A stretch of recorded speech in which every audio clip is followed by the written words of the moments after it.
This Film is Lit, the podcast where we finally settle the score on one simple question. Is the book really better than the movie?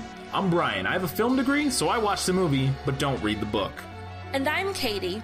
I have an English degree, so I do things the right way and read the book before we watch the movie. Look, some of us are lazy, alright? If by lazy you mean wrong. Prepare to be wowed by our expertise and charm as we dissect all of your favorite film adaptations and decide whether the silver screen or the written word did it better.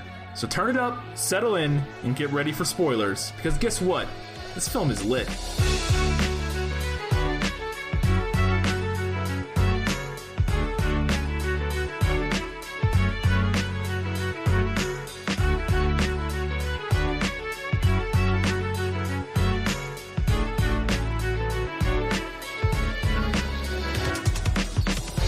The back of the DVD case calls it a bolt of family fun.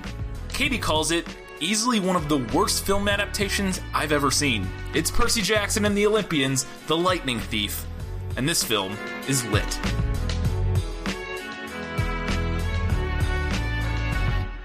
Hello and welcome back to the second episode of This Film is Lit. I'm your host Brian, joined by my other host, Miss Katie. Tonight, we're talking about the 2010 film Percy Jackson and the Olympians, The Lightning Thief. Katie, why are we talking about this movie / book? This adaptation, I would use that word loosely, is easily on my personal top 5 worst adaptations ever. Yeah. That I've ever seen. This is a terrible adaptation. I'll just get that right out of the gate immediately. Yeah. So it's not good. So I'm going to go on a limb and say we can go spoilers. You're going to say the book's better than the movie? I am going to say the book's better than the movie. Okay. Wow, we ruined the whole ending.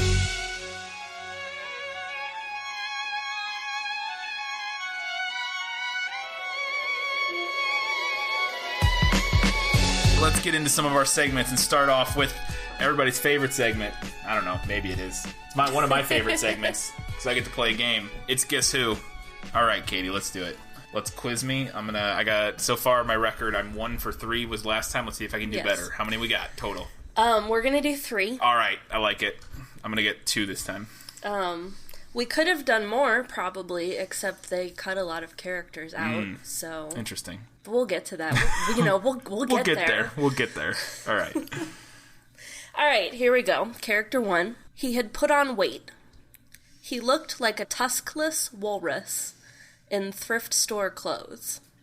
He had about 3 hairs on his head, all combed over his bald scalp, as if that made him handsome or something.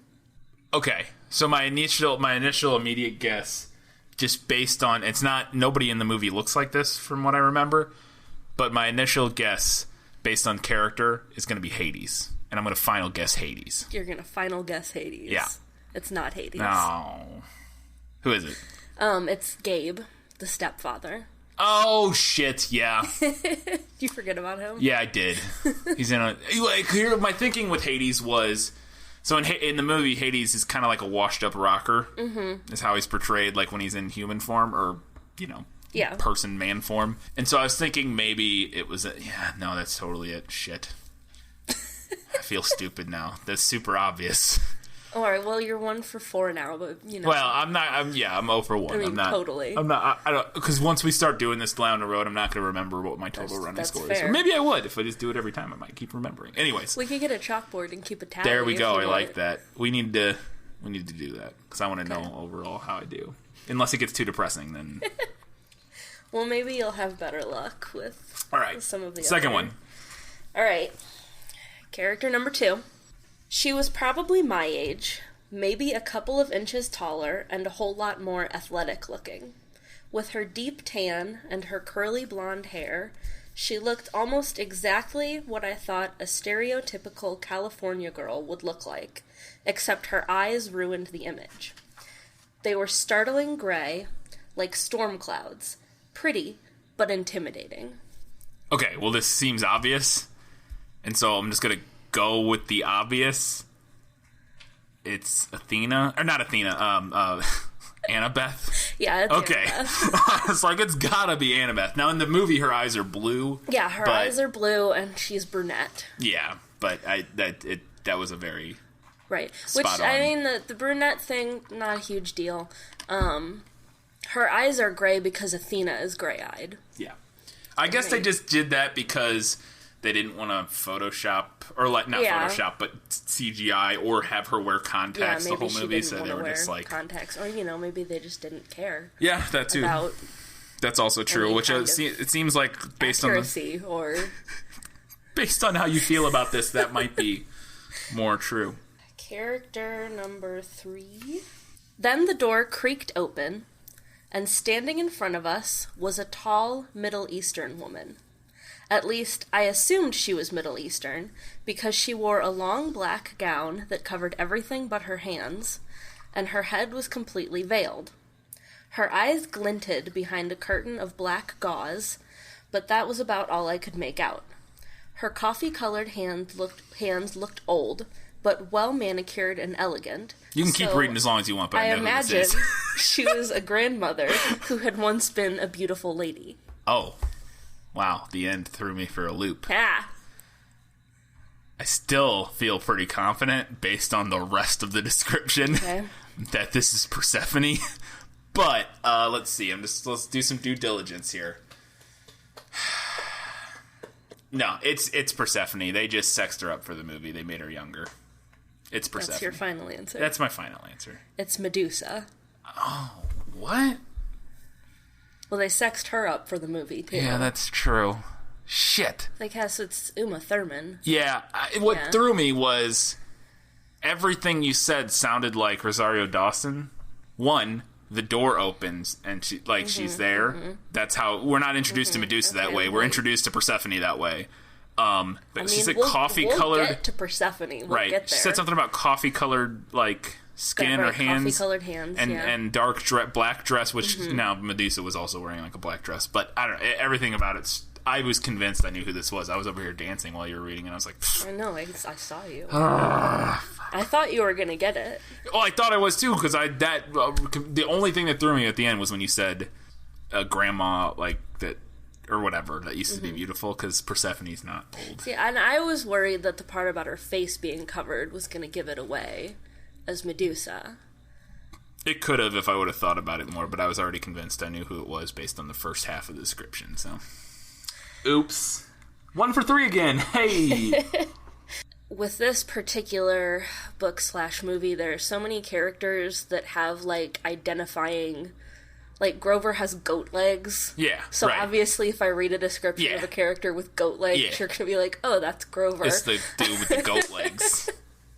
From the waist down, he's furry goat legs. Oh, wonder. Yeah. And 1 for 3 again. I'm cruising at a solid 33%. Not going great.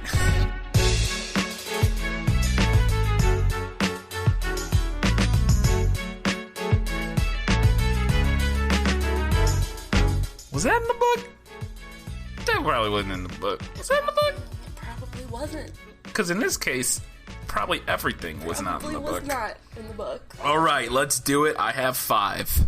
All right, I'm ready. They're big. They're good. This first one isn't so much was that in the book as I bet this was in the book, and I'd be interested. I just kind of want to discuss it.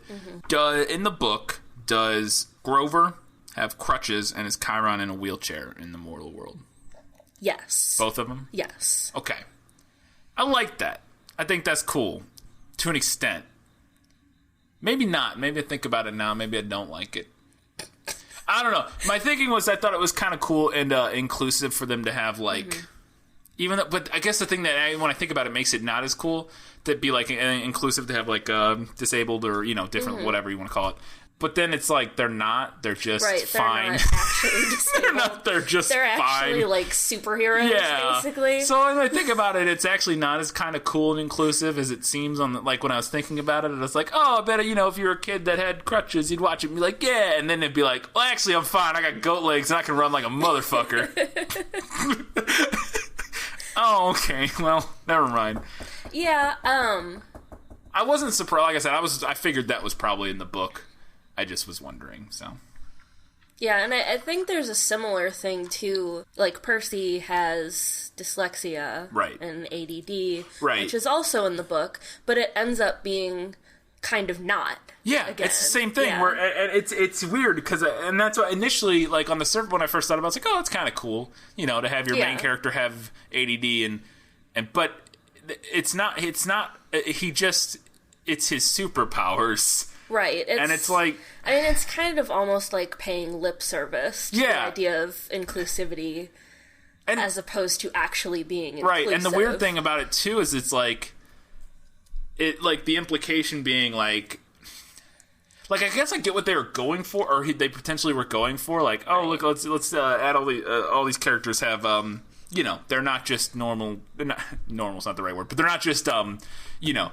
So like he's gonna have ADD, and he's gonna be dyslexic, but it's not even like a hurdle. Actually, it just turns out that he is like a super god, like he's a god. And I mean, to be fair, I don't have crutches. I'm not in a wheelchair. I don't have dyslexia. So maybe someone who would find this empowering. I don't know. I don't know. To me, it feels like I said, a little bit more like paying lip service than. Yeah, actually being inclusive, but I could be wrong about that. I agree. Because initially I liked it, and then now the more I think about it, I'm like, I don't know. But again, we're both, you know, we don't have that perspective, so who knows? All right, second one. When they, well, I have a lot about this, but do they actually fight using metal swords when they're training, like actual swords?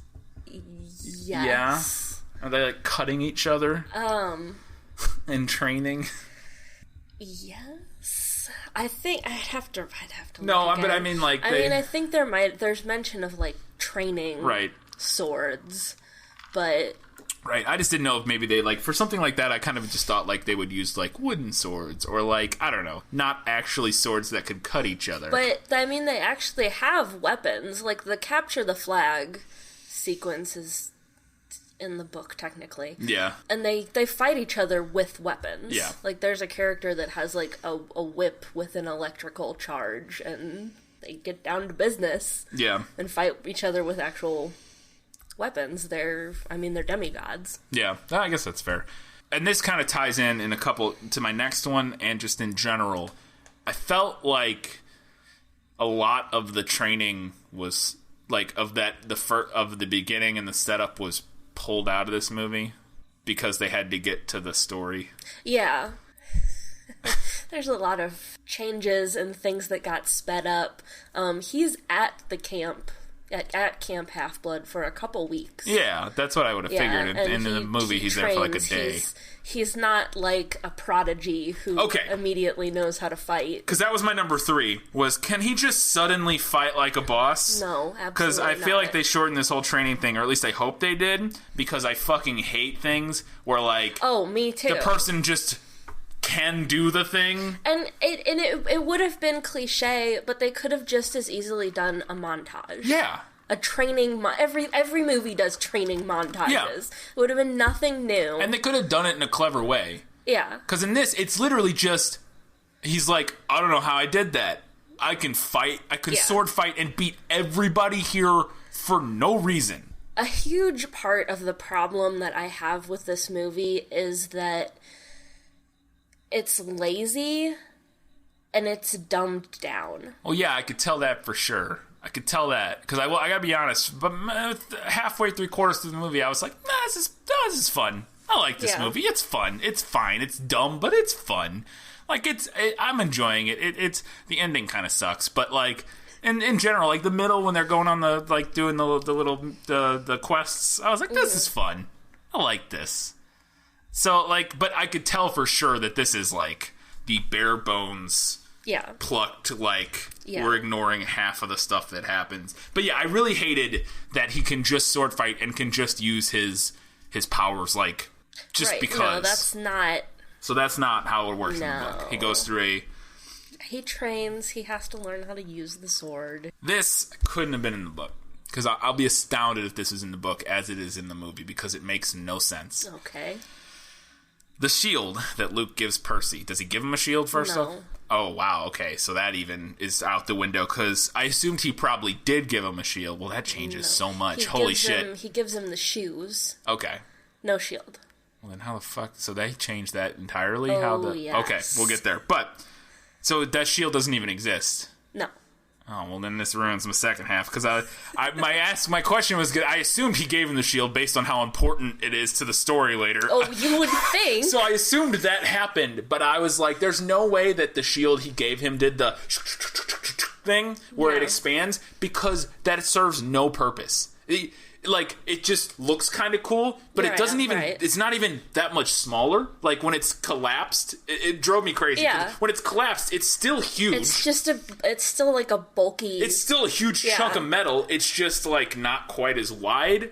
Yeah. And I thought, well, maybe it does something else. Like, maybe he's going to use it to, like, cut... I don't know. Maybe there's some element. And then when he didn't do anything with it, I was like...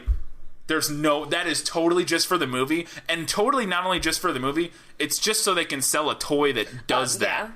Yeah. It's so they can put that shot in the trailer where he goes, whoa, cool, and then they can sell that toy to a bunch of stupid fucking kids. That really annoyed me. I was like, that's stupid. Correct me if I'm wrong, but wouldn't that damage the structural integrity of a shield? Yeah, no, it would. It's a completely, as a shield, it's completely nonsense. It's all, you know what they also did, because they ripped it off from, I think Clash of the Titans came out like right before this, and I'm pretty sure he has the remake of Clash of the Titans, not the original 1981 Clash of the Titans. He has a sword that folds open, or if there's some a Star Trek 2010. He has a sword that folds open, and it's kind of a similar thing, and I was thinking maybe they were going for something like that. I don't know. It's so stupid, though. Maybe. I think you're right, though. I think they wanted to sell a toy. No, that's 100%. I guarantee there's a toy you can buy that, and it spins a thing. But yes, it would ruin the structural integrity. I mean, you can write it off to fucking God magic, so it doesn't matter, but... All right, last one. When they're fighting Medusa... Okay. And he uses, and he's got, like, reflection. Mm-hmm. Does he use an iPod? No. Of course he doesn't, because fucking product placement. Right. That's the only reason Fuck you, movie. That's the only reason that's in there. I was like, there's 0% chance he uses a fucking iPod. I guarantee in the book it's not like, and then Percy pulled his shiny backed Apple iPod 32 gig from his pocket. And No, because books have to age in ways that movies Does he just don't. use like a little mirror or something? Or what does he use? Do you remember? I don't remember. I know there's at some point there's like a decorative garden orb type of thing that he can see her in. Because in the original story he uses a shield. Right. He can see her reflection in his shield. Yeah, and he uses a shield because I remember that from the 1981 Clash of the Titans, which is a great movie. Go check that out if you've never seen it. The Medusa in that one is stop motion claymation. Nice. Have you never seen that? No. Oh, we should watch that. It's really entertaining. That and Jason and the Argonauts. Have you ever seen that one? No. They're the same. Harryhausen, I can't remember the guy's name. Did all the, but there's like a bunch of claymation in it. And in Jason and the Argonauts, they fight like a giant scorpion. Or no, that's. Shit, I can't remember. But in Jason and the Argonauts, they fight claymation stop-motion skeletons. It's awesome. Those movies are so great. I love those. All right, well, that's all I got for Was It in the Book? And guess what? Like, none of it was in the book, which I fully expected. A loose, shall we say, adaptation. Quite the adaptation. Oh, boy.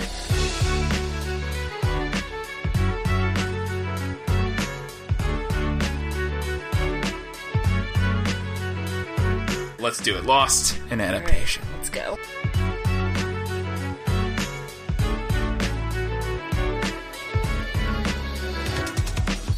So, these are things that I didn't quite understand and thought maybe this was explained more in the book because this doesn't really make a lot of sense, but maybe it wasn't. Maybe they just made it up and put it in the movie and it doesn't make sense, which probably is the case in this instance. So first up, why does his mom go to the camp with him in the beginning if she knows she can't get in? Does that happen in the book? And why does she do that? Sort of. So the movie, Which, I'll grant it, this was probably a good decision from the perspective of turning book to film. Yeah. Because sometimes we gotta lose stuff. Yeah. So in the book, they don't go straight from the incident at the museum to running to Camp Half-Blood. Right. There's like a chunk of time in between there where he goes home and he's living at home for a little while. Yeah, that makes sense. The movie also ages the kids up a little bit. Oh, like overall they're older than they are in this? What would you say, like 15? Yeah, 15 or 16. Yeah. They're like in the 12 in the book. Wow. They're like at the cusp of puberty, which makes more sense. Yeah, they're more Harry Potter age. Yeah. Anyway, it's a tangent. Yeah. So he goes home for a while after the museum incident, and he and his mom are going to go on a vacation. Yeah. And while they're driving to the destination, that's when the Minotaur incident happens. Yeah.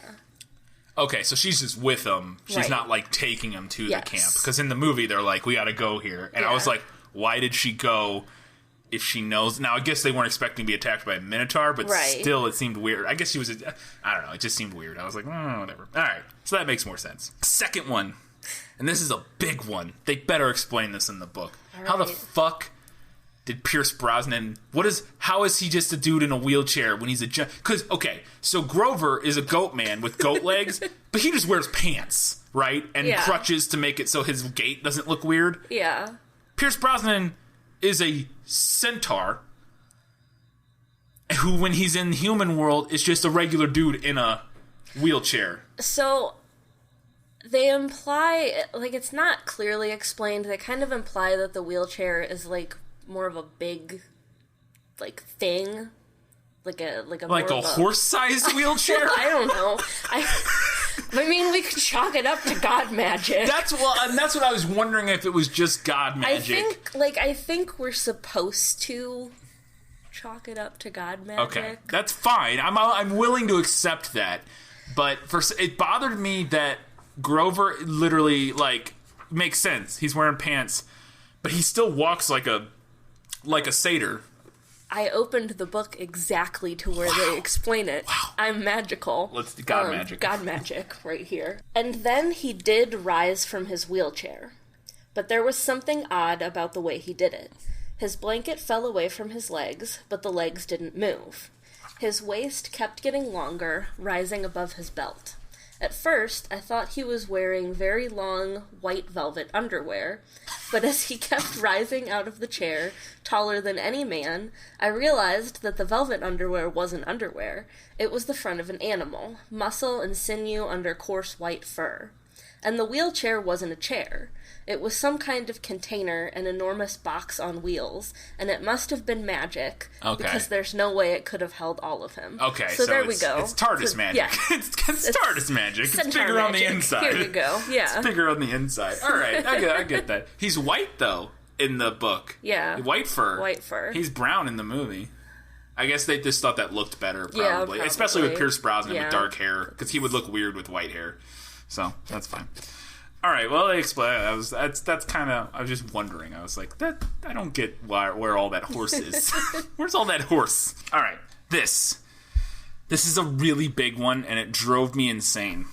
I'm so excited. And I wrote it in two places, but I think it fits here.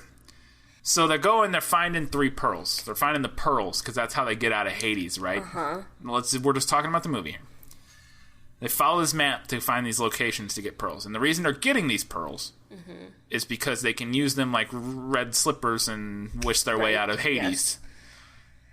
Now, they know they're getting 3 of them. And there are 3 of them.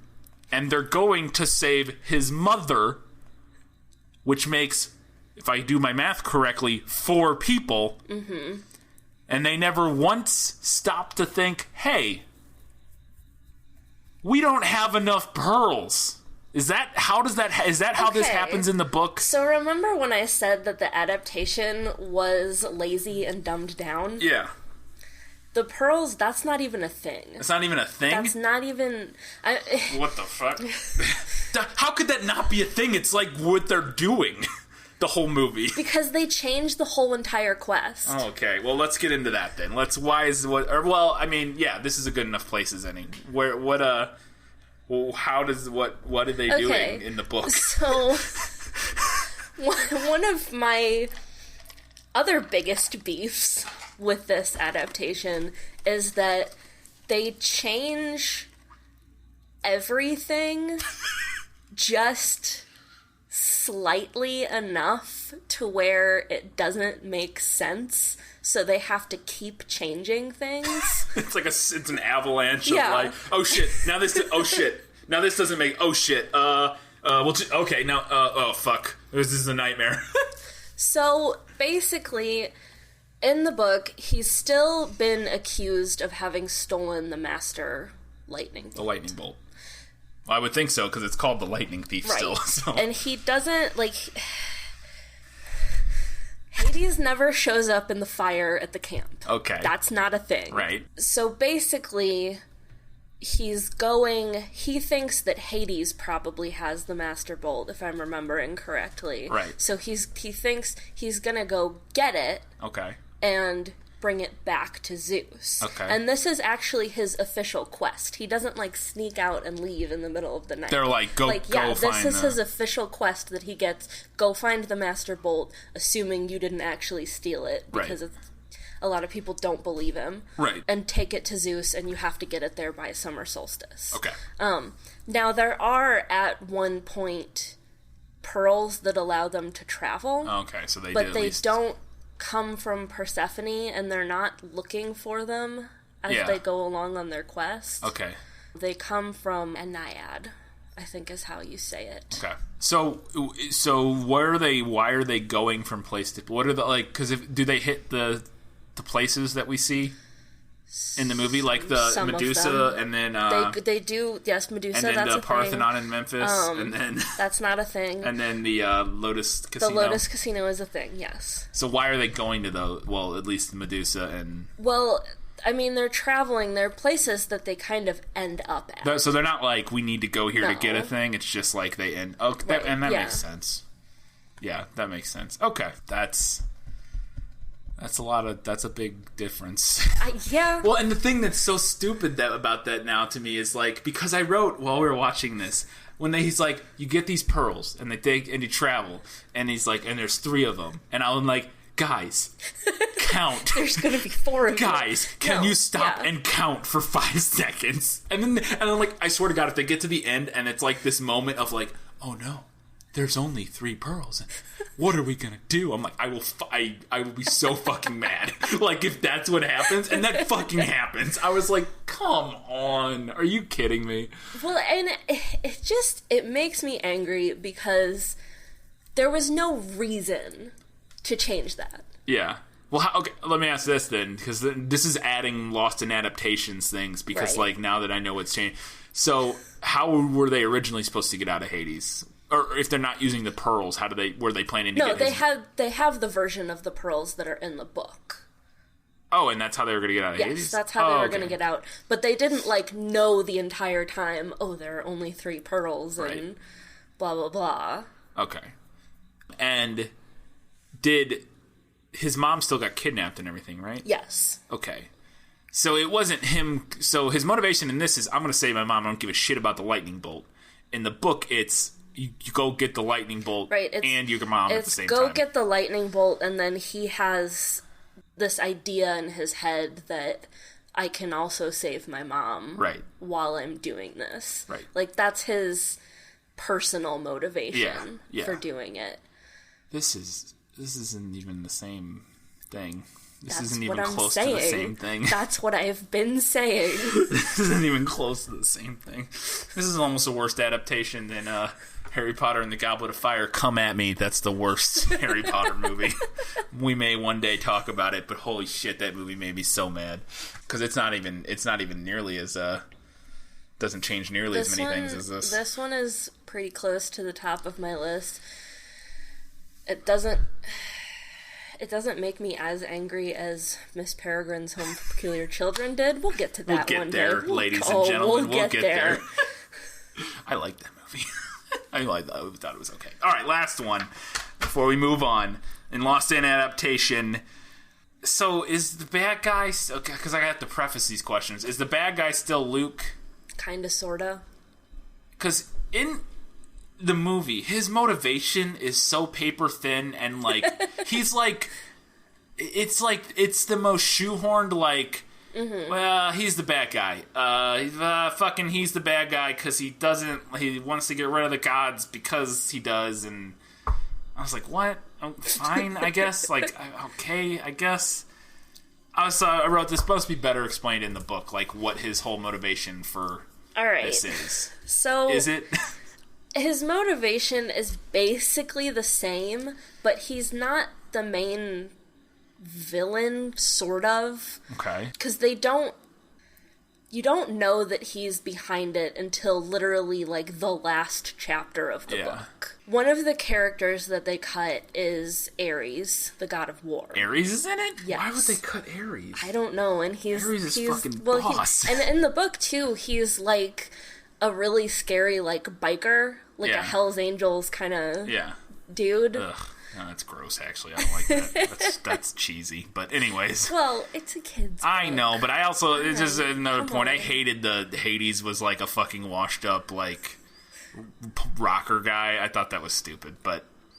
Not stupid. I don't know. I just didn't like it. At least in the movie, the way he was portrayed, I was like... This is not interesting. It would have been interesting. I would have liked it I would have liked it more if they would have kept and it's Steve Coogan, who's a good actor, but if they would have kept the exact same character, but had him played by Russell Brand, that would have been awesome. Russell Brand playing cool. Hades as like a fucking, like a weird rocker, creepy guy would have been great. And they really fucking missed out by not casting Russell Brand to play him. Anyway, sorry. So Ares is in the book. Yeah. And it's Ares that he has the showdown with at the end. Ares is the one who plants the lightning bolt on him before he goes down to see Hades. Where does he plant the lightning bolt with no shield? He's like sticking him in his pocket. Oh, okay. Okay. And it's revealed at the very, very end that Luke is kind of like the puppet master here. He's been, well, I say puppet master, sort of. He's kind of been, like, manipulating things behind the scenes. He was the one who stole the lightning bolt in the first place. Yeah. And he's been manipulating stuff to try to start this war among the gods. Right. Because he has daddy issues. Yeah. Which that was... I got that. I feel like they could have... And then maybe there was a cut of this movie they could have done with an extra 20 minutes that would have helped flesh out some of that. Yeah. Like, I feel like because I kind of got that vibe of, like, the daddy issues but, like, it was just... He was in the movie for 5 minutes. Right. Like, and that guy's also a terrible actor. Yeah. It doesn't feel as paper thin in the book because they don't make him out to be the big bad. Right. Right. And it's kind of like this last minute where it's setting up for the next book. Right, yeah. Rather than having this big showdown and... Yeah. Yeah, that makes sense. Because he felt a lot to me, what it felt a lot like was like a Marvel villain. Yeah. Like a bad Marvel villain of like, oh, I'm bad because... all along, it was me because... Evil. I don't like people. I don't like God. It's bad. I'm a bad guy. Hi, I'm a bad guy. My daddy never loved me. Also, I was terrible in The Host. that kid's in The Host. He's everybody was terrible in The Host, but he's one of the two in the love circle. Oh, and God. Yes, he is a nightmare. Okay. That's all I got for Lost in Adaptation. Didn't you learn so much? I learned so much, and what I learned is that everything was lost in adaptation. It was all lost. You just chucked the entire adaptation. book. They were like, what's the name of this thing? Percy Jackson? Yeah, that's his name. And there's lightning and gods. Fuck the rest of it. We'll figure it out.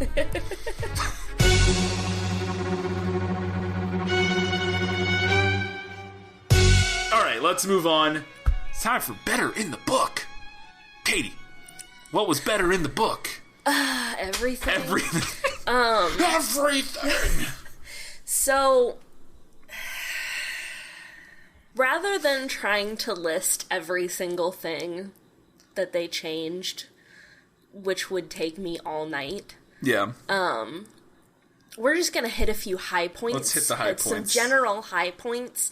One of the horrible, awful things that this movie does is reveal immediately who Percy is and who his dad is. Yeah, they're like, hey, what's up? You're Percy, you're the son of Poseidon. As I mentioned before, is one of the ways that this movie is dumbed down. Like, in the book, he doesn't know that he's a demigod until they get to Camp Half-Blood. He doesn't know who his father is until Capture the Flag. And we don't know either. Yeah, and it would make sense. Yeah, the reader doesn't know. It's a mystery. But the movie fucking spoils it immediately. Pierce Brosnan's like, hey, this is your daddy's Percy, or your daddy's Poseidon. Because actually, they say it before that. Well, the movie, that's the thing that drives me nuts, is that the movie does not trust its audience. The movie thinks that the audience is dumb and stupid and needs to have everything handed to them. Yeah, they do a lot of, let me explain this now. Yes. As we call it in the film industry, exposition. An avalanche of exposition. Yeah. Just fucking suffocate me under it, movie. Well, because I can imagine if this is what you're saying when you said we figure out that he's Poseidon's son in the Capture the Flag game. I could see that being a really cool moment. We don't know who he is. Yeah. And then he gets his ass kicked or whatever, assuming that's similar, I don't know. And then he's by the water, and then he fucking starts waterbending like a motherfucker, and we're like, holy shit. Well, he doesn't waterbend in the book. I know. I mean, yeah. But yeah, I mean, that's basically you know what I mean? how it plays out. Yeah, we realize, oh shit, he's got water powers. Yeah, and it's a cool moment, son. And it could have been a cool moment in the movie, too, except they didn't trust their fucking audience and dumbed it down to the point of nonsense. Yeah. Also, there are no voiceover gods talking to people in the book. Like, what a dumb, obvious mechanism. Fuck you, movie. Fuck Voiceovers you. are pretty much always awful. Almost always in a movie, if you have to use a disembodied voice to, say things, you're failing at storytelling. Yeah. Usually. Not always, but a lot of the time, you're failing at storytelling. At least visually storytelling, which is the whole point of the medium of film. Yeah. Oh, and another way that the movie treats its audience like it's just a bunch of dumb fucking kids. Yeah. Percy doesn't, have this affinity for water in the book. He's not like, oh, I just love being in water and I can hold my breath for 7 minutes. You mean the opening scene isn't a shot-for-shot ripoff of Ferris Bueller? With Cameron sitting at the bottom of the pool looking around. I totally expected fucking Ferris Bueller to dive in and pull him out. And, Ferris Bueller, you're my hero. It's the opening of this movie is the exact shot of Cameron sitting at the bottom of the pool. No, that's not in the book, but of course we had to give him an affinity for water in the movie so that our dumb audience will know that he's Poseidon's son. Not like we already fucking told them that in the opening scene. Well, that's the thing. If they would have done that, why you can do that. I actually don't mind the whole, he has an affinity for water. They make it so explicit of, it's the only place I can think. I love the water. Did you know I really love being in water? But then, on top of that, so that's fine. If you want to do that to, illustrate that, ham-fisted symbolism, sure. Yeah, it's ham-fisted, but I can see it working to an extent. But then, on top of that, to then just be like, oh, and he's Poseidon's son. Hey, look, your dad, Poseidon, built this home for you. Look, it's got tridents in it. You're Poseidon's son. Poseidon. Do one or the, you don't, if you're gonna, that's stupid. I liked this movie, though. Not really. It was okay. The ending sucked, but much of it was fine. Not fun. Yeah, it's hard to explain. I thought it was fun for a lot of it in the middle. But a lot of it was dumb. I can see that. Yeah. And I could totally see, the whole time while watching it, though, I could totally see, I was like, yeah, if I read this book, I'd hate this movie. Like, I can tell that there's so much missing and changed, and, like, to fit it into a 2-hour movie and to make it, like, yeah, this is nonsense. Like, this has got to be nothing like the book. That's the thing that is mind-boggling, is that they could have fitted into a 2-hour movie. Yeah, I mean, it's not that long of a book. It could have been done, but for whatever reason, they chose to completely rewrite the story and change things that didn't. There was no reason for them to make 98% of the changes that they did. There was no reason for it. That was me when I was watching the 4th Harry Potter movie. I'm like, why? There's no reason. It's so cool in the book. We'll get there, ladies and gentlemen. We'll get there. Nice. Other things that annoyed me. Yes. What else is better in the book? So, in the movie world, there's, like, an immediate attraction between Percy and Annabeth. Well, yeah. Did you see them? They're beautiful. That's not in the... I mean, they're 12 in the book. Oh, so yeah, that's right. They're not... Fair enough. Alexandra Daddario, who played Annabeth in the movie, was 24 at the time of filming, so... Like, by the end of the book, it's implied that there's kind of, like, a cute crush kind of thing going on. And I think I haven't read any of the other books, but I'm pretty sure they do end up getting together. Yeah. But there's not, like, this immediate... Who is she? Who is that? So beautiful. Who's that guy? Don't bring Grease 2 into this. Call back for any of our fans out there. Who's that guy? Alright, sorry, what else we got? What else is better in the book before we get to better in the movie? If there is anything better in the movie, we'll see. The third really, really big beef that I have with this adaptation, like the big main thing, is that Rick Riordan, very obviously, when you read the book, put a lot of time and effort and research into crafting a universe that both pays homage to and updates Greek mythology. Mm-hmm. And the movie not only ignores that, it fucking shits all over it. Yeah. Like, okay, let's take the journey to the underworld as an example. Right. The underworld depicted in the movie is Christian hell. It's not Hades. Yeah, basically, yeah. It's Dante's Inferno, basically, because Hades is just the afterlife in Greek mythology. It's kind of like a gloomy place. Yeah, but it's not But it's not like fire and brimstone and eternal suffering. Right. Like souls crawling up rock faces. And it's depicted... Although it is depicted that way in some other stuff, I feel like. Right. Like in Hercules, the animated Hercules, isn't it kind of... Well, it's dark and it's gloomy, sure. Yeah. I don't know, sorry, continue. I mean, we could get into all of the ways that Greek mythology has been Christianized and blah, blah, blah. I mean, we could get into that. But Hades does not equal hell. Yeah. That's not a thing. And the book, I think rather cleverly, depicts it as kind of like a giant waiting room. Yeah, it's the DMV. Yeah. That sounds like hell. It's like all like lines and like standing around waiting. I'll take the fire and brimstone. If I'm being honest at this point, I'll take the fire and brimstone over the standing in line. Anyway, sorry, yeah. Okay, let's get into Persephone. Mm-hmm. Persephone's not in the book. Oh, really? Because there's no fucking reason for her to be in Hades. Well, he kidnapped her. Right? Isn't that what they say? He kidnapped her. And she says the line. She says this in this movie. She says, the only thing I look forward to is my allotted time away from this hellhole, which is supposed to be right fucking now because it's summer. Is that... I don't know how that works, but wait, what? In the myth of Persephone, she gets to spend summers with her mother, and she's with Hades in the winter. Oh, okay. She wouldn't fucking be there. Yeah, but then they couldn't put Rosario Dawson in And the they movie. make a point of mentioning that in the book, too. When they go to Hades, they're like, oh man, I really wish Persephone was here, because when she's around, Hades is less of a dick. Ah. And movie just, nah, fuck that. fuck all the research you did and all of the ways that you worked actual Greek mythology into this story. Fuck that. We want to put Rosario Dawson in a corset in our movie. I approve, movie. I approve. I mean, I don't, but oh, man. Doesn't make any sense.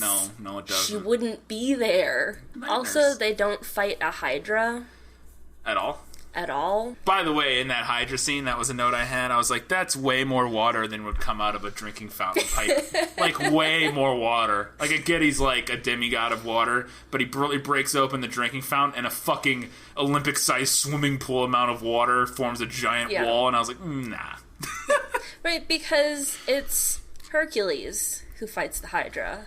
Yeah, it's one of the trials, right? Yeah, it's one of the Hercules' trials. Perseus. No. Fuck, who cares? I care. I know. I agree. I'm being. I care deeply. I'm being the writer in the writing room. Like, nah, fuck. It's Greek. Fuck it. Fight the Hydra. But we give a shit. We're not making this. We're dumbing it down again. Oh, they already know what a Hydra is because that was already in another movie. So we'll just stick that in there again. Also, they don't go to Nashville. They go to St. Louis in the book. Whoa. Yeah. What do? Do they like fight under the arch? They fight up in the arch. What? Yeah. Just for people who don't know, we're originally from St. Louis, so that's a fun... And you don't know how rare it is for our hometown to get a shout out in media. Yeah, like never. That's weird. Who do they fight in the arch? That's where he fights the Chimera. Oh, how does it fit in the arch? How did it get up? Did it ride in the little tiny elevators? It's god magic. It starts out as like a chihuahua. That's stupid. That's stupid. So they get a chihuahua, rides the little... Because if anybody's ever been to the arch, the elevators that get you up to the top, it's like riding in a tumble dryer, basically. Like, it's not much bigger. It's about as comfortable. But, don't go there if you're claustrophobic. Yeah, if you're claustrophobic or don't like heights, don't go to the arch. Otherwise, go, because it's super fucking cool. Go to the arch, sure. Don't go up in it. If you're not worried about that stuff, though, go up in it, because it's fucking cool. Yeah, it's pretty cool. It's real cool. You can see a lot up there. What else we got before we get to better in the movie? Anything else? I'm sure there are other things. But we gotta get good. We gotta keep moving. There are things, there are smaller things, but those are my big... Yeah. Like, really, my biggest beef is that they just ignore all of the work that the author puts into building this world. It was a shallow... Yeah, it's shallow and it's dumbed down.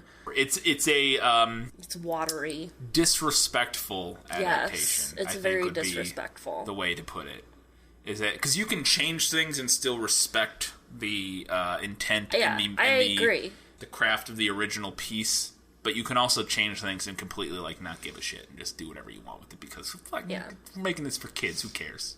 The fucking Hydra shoots fire. They'll love it. We got a shield that we can make a toy out of and sell 10 billion of them for Christmas. It's fine. It's perfect. We'll hire Chris Columbus. He makes all those dumb movies. It's perfect. I mean, and that's the problem that I have with a lot of children's media. Like, I love a lot of kids' movies. Yeah. A lot of them.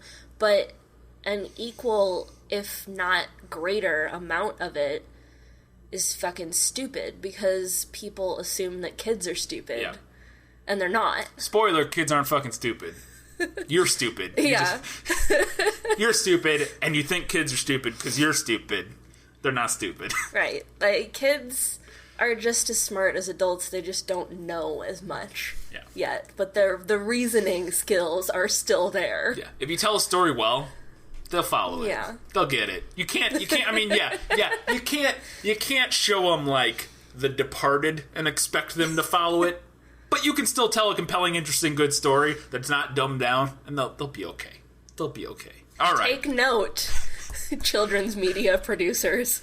I bet a bunch of them listen to our podcast. I bet We're they 2 do. episodes in, and we got the whole ear of Hollywood.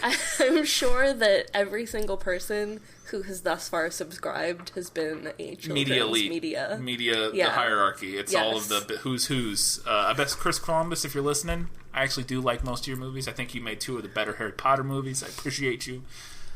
Also, you made Miss Doubtfire. This movie's kind of stupid, though. Let's move on to better in the movie.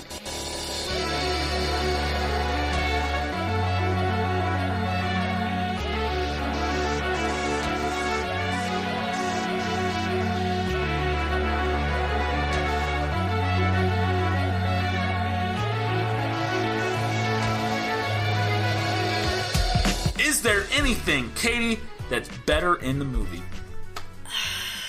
Better? No. All right, well, that's the end of better in the movie. I think, I liked the way that they visualized some things. Mm-hmm. I thought overall visually it was pretty cool. Like, I liked the way that they visualized how his dyslexia worked. Yeah. I like that, but it was also, that's a very common thing to do. Fair like, they enough, do the same, basically the same thing in the terrible second Transformers movie, where Sam Witwicky... I don't think I've ever seen the second Transformers movie. We did it. We did it for Kyle Hates Everything. The second Transformer movie, he has like the same thing where he can like read Transformer language or whatever the fuck it is, but it does like basic... Autobodies. Yeah, Autobodies. Autobodies. That's not... No, that doesn't work. But it does like the same... It makes sense. It's a good... Yeah, it's cool. I think overall, a lot of the stuff was cool, because that's the one thing Chris Columbus can do, is he can I liked the way that they did the Lotus Hotel sequence. Yeah, I thought that was cool. Yeah, I thought that was pretty... Although, sorry, there's a little stupid thing. I thought it was really dumb that the pearl was just on a random roulette table. That is dumb, but that's not in the book at all. Yeah, so I was just like, it's just... They're using it as a random roulette ball at some random table. All right, sure. I understand some of the choices they made for speeding things up. Yeah. I don't think they were all handled correctly, but I understand. Oh, yeah, you have to. Yeah, their reasons for cutting certain things. Even though it bothers me that they changed the Chimera to a Hydra and had them go to Nashville instead of St. Louis, I think that Hydra fight is a cool sequence. Yeah, it's neat. Although I say I thought a lot of him flying was like the flying, when him and Luke are flying, I thought was some of the weaker visual. Like they just kind of look very like old school Peter Pan on wires, like the way they. I don't know. It was all right. I just didn't. Well, Percy never flies in the. Oh, well, that makes sense because why would he? he's Poseidon's child, not... Well, I mean, that's another way that they ignore the work of the Greek mythology references, because Zeus's domain is air. Yeah. So Percy doesn't want to travel by air, because then Zeus could fuck him up. All right, anything else better in the book? No. All right.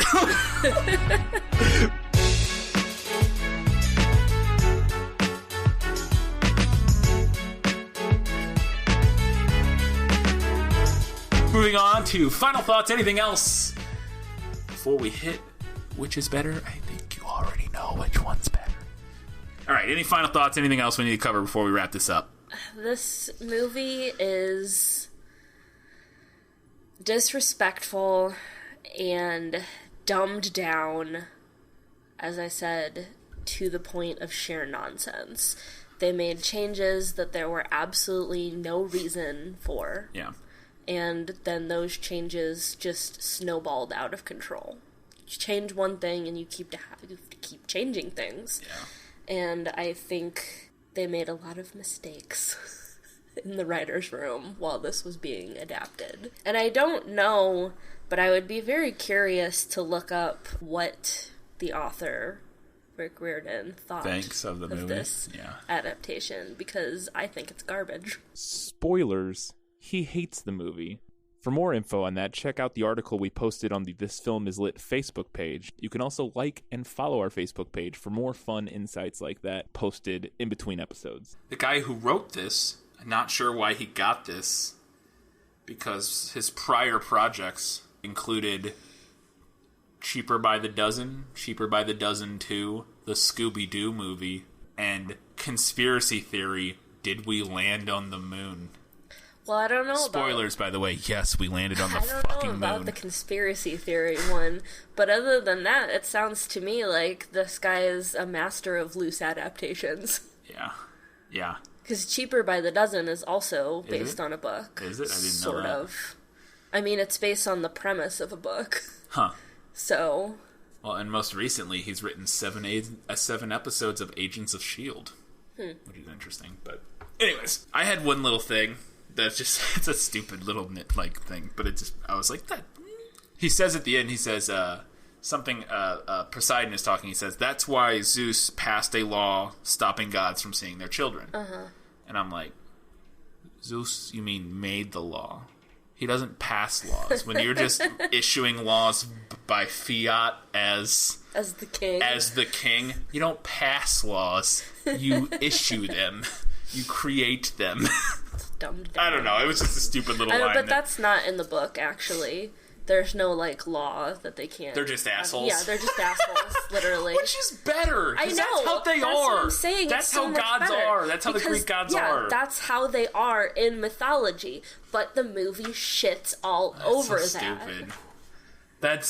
That's really bad. Because because it's like, that's the whole point, is that the Greek gods are just shitty. They're just shit. That's the whole point, is that they're just basically, they have flaws just like the rest of us. They just happen to be super powerful. That's stupid. All right, let's get to it. Final verdict. Which is better?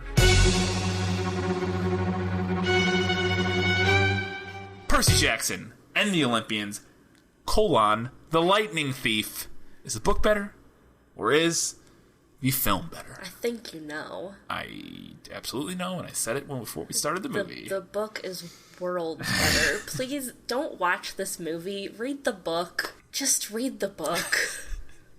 There you have it. Just read the book. We're marking it up.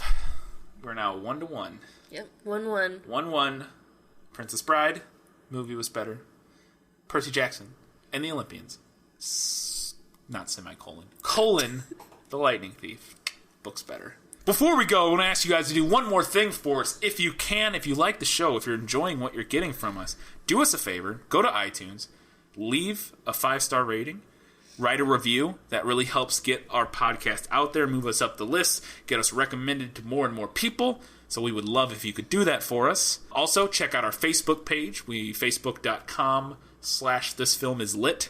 We'll be using the Facebook page eventually to sort of get requests. We'll probably be putting our lists of future films and books we're going to do out there to kind of let you guys see what we're going to be doing, and then potentially even say what you're most interested in, so we can kind of adjust what we're doing based on that, because we want to do what you guys want to hear, obviously. But we also have lots of ideas that we have coming down the pipeline, including our next film, which is... Arrival. Yes, Arrival.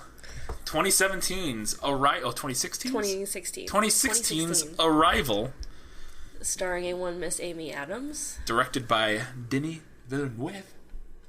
Actually was maybe my favorite film of 2016, or if it was in my top 3 of 2016. One of the smartest alien movies I've ever seen. We need to see more. Not that that's not a slam against Arrival, because it is a very smart, very, very good alien movie. But there's a lot of really good ones. Right, it is one of the really good ones. I loved Arrival. It's great, but it's based on a novel, a short story. It's based on a short story called Story of Your Life. Yes. Or Stories of Your Life. And I think the guy who wrote it, if I remember correctly, I looked it up, he's like a computer... I believe so. A computer guy. He was like a big computer language or coding guy. His name is Ted Chiang. Yeah, I'm not sure how to like pronounce that. his last name. It's Chiang. I would guess a lot of the ideas with how the language works and that sort of thing probably comes from his knowledge as I would assume so. Computer programmer or whatever he did. Maybe even he was a mathematician. I don't know. But I'm really looking forward to hearing how the story relates to the movie, because I love the movie. And I thought it was a masterpiece of sci-fi, so it will be very cool to hear how the story, how it was adapted. So yes, that's the next episode. In 2 weeks, we'll be doing Story of Your Life / Arrival. This will be the first time where the titles are different. Yes, that will happen more often, but this will be the first time I'll have to figure out what to title the episode. I'll probably call it the name of the movie, just because more people have seen the movie. You can also follow us on Goodreads, where we are keeping a running tally of whether the book was better or the movie was better. Thank you for once again listening to This Film is Lit.